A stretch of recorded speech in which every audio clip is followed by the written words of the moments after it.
Assalamualaikum warahmatullahi wabarakatuh.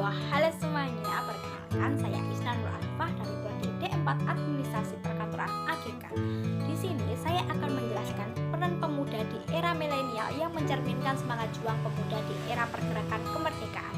Pemuda merupakan generasi penerus bangsa karena kemajuan suatu bangsa terlihat dari pergerakan dan peran pemuda di dalamnya. Soekarno pernah mengatakan, "Beri aku 1000 orang tua, niscaya akan kucabut Semeru dari akarnya. Beri aku 10 orang pemuda, niscaya akan kuguncang kembangnya." Lalu pemuda seperti apa yang dibutuhkan negara saat ini? Dalam sejarahnya dulu, pemuda Indonesia memegang peran penting dalam memperjuangkan kemerdekaan Indonesia melalui organisasi pergerakan, ide, dan gagasan mereka.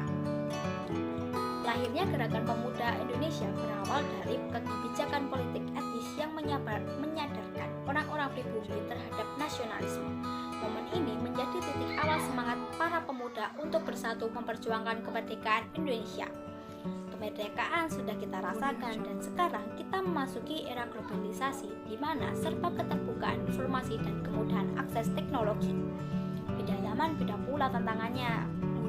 Kalau dulu para pahlawan kita memberantas penjajah dan memperjuangkan kemerdekaan, kini tantangan yang dihadapi pemuda bervariasi, mulai dari derasnya arus informasi, daya saing tenaga kerja yang ketat, hingga kemajuan teknologi yang bisa menggantikan manusia. Ini nih yang menjadi tugas kita para pemuda untuk bisa menghadapi tantangan tersebut dengan melanjutkan semangat mimpi para pahlawan dalam melanjutkan dan menjaga persatuan Indonesia. Berikut beberapa hal yang bisa kita lakukan. Yang pertama, tingkatkan literasi. Kalau dilihat dari riset, Indonesia menduduki peringkat ke-60 dari 61 negara. Selain buku, kemudahan teknologi seperti buku online seharusnya bisa dimanfaatkan oleh anak muda untuk membiasakan membaca. Membaca literasi atau buku setiap hari bisa menambah wawasan kita dan merangsang kemampuan verbal serta kreativitas. Yang kedua, terbuka dalam menerima berbagai pemikiran dan pengalaman baru. Keterbukaan informasi juga membuat kita terpapar budaya dan pengalaman baru. Kita bisa melatihnya dengan cara mengikuti kegiatan seminar atau workshop yang melatih kita untuk berpikir kreatif dan mengasah kepemimpinan, atau dengan bergabung dengan organisasi maupun komunitas sosial yang membiasakan untuk menerima pendapat, lebih peka terhadap lingkungan, dan aktif dalam diskusi. Yang ketiga, berkontribusi memajukan Indonesia dengan menjadi relawan. Sekarang banyak komunitas maupun organisasi non-profit yang sudah bergerak memberikan solusi bagi isu sosial di Indonesia, mulai dari pendidikan, lingkungan, hingga kemanusiaan. Kita bisa ikut serta menjadi relawan dalam kegiatan sosial yang ada di daerah kita. Yang keempat, mendukung produk lokal di Indonesia.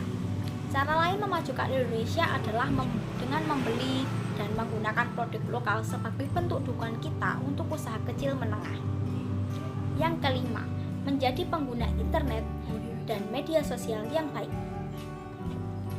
Kita sebagai generasi penerus harus bijak dalam memanfaatkan media sosial, mulai dari membuat konten, menyabarkan, hingga menghadapi konten yang diterima.